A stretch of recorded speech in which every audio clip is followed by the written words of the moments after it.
Welcome back to Talk of the Town. We are joined by our friends from Starbooks, Lydia Inglett and Jim Alberto. Thanks for having us. It's so good to have you here. New book just released. Now, we were just kind of talking about that. It's like it comes out, but it's not so new, right? It's been in process for a long time, and it's Daufuskie Days. Tell us a little bit about your book, Jim. Well, we lived there for 9 years, and it took 10 years to write the book, so that tells you something. Right. And the title comes from the fact that my bride, who was there for the 9 years, didn't remember any of it.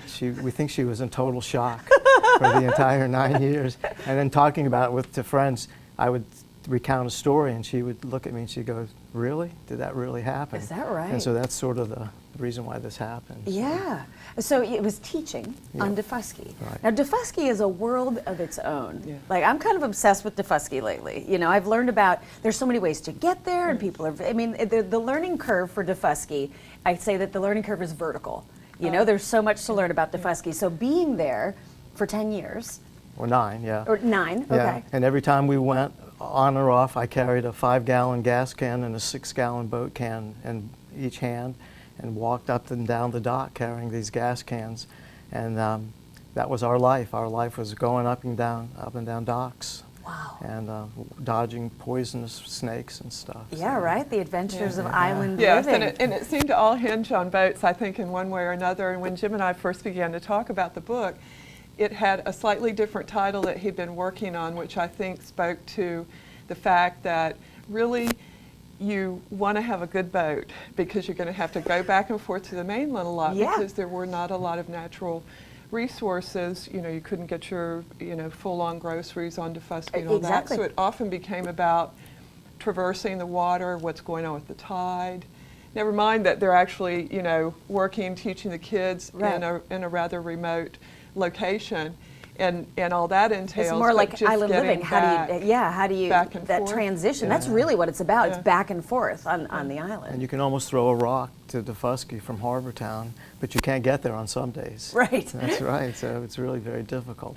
And my bride went into labor at 2 in the morning on Daufuskie, and we crossed the Savannah River at 3 o'clock. Are you serious? Because there wasn't a delivery room here in 1982. Wow. And so we had to go to Savannah or Beaufort. It was easier to go by boat to Savannah than to come to Hilton Head, get an ambulance, and go to Beaufort Memorial Hospital. No, I can't wait to read it. I'm so excited. Yeah. So Starbooks, you all are the largest boutique publisher in the South. So We're one of the largest, yes. So you have a lot of low country stories, a lot of southern stories. Tell us a little bit about Starbooks. Well, we want to make an experience between two covers, and so we take that approach, and we publish really beautiful books that are relevant and that talk about the subjects that are near and dear to us, that are authentically Southern. And you've been here 20 years. Yes, and Feschi Days this book is so packed with stories and pictures that it's a real, I find that this book is a real education, and you get real insight from Jim as he's writing about what it was like going to a place when you're a brand new teacher and living there and a brand new teacher finding yourself in Daufuskie, when right? he said to me, my first house was sort of like a deer stand. It was different. I can believe it. And they stayed and stuck it out, and I think that the beauty of the book is that you get to learn what they learned about nature, their process, about the process teaching, of Daufuskie.